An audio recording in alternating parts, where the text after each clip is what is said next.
Dahil bare months na, maririnig na naman natin to. Whenever I see girls and boys selling lanterns on the streets. Pero kilala mo ba talaga ang laging sikat sa mga memes at videos na si Jose Marichan o mas kilala bilang Mr. Music Man? Si Jose Marichan ay pinanganak noong March 11, 1945. Ang kanyang ama ay galing China at pumunta ng Pilipinas para magtayo ng isang kumpanya. Ang kanyang ina naman ay only child sa isang Chinese and Filipino parents. Bata pa lang daw, mahilig na si Mr. Chan sa music.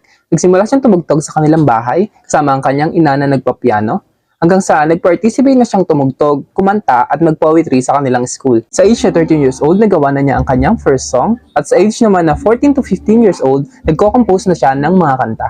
May nagsasabi kay Mr. Chan na ang ginagawa niya sa music industry ay hindi makakabuhay ng isang pamilya. Pero hindi tumigil dito ang karera ni Mr. Chan sa larangan ng musika.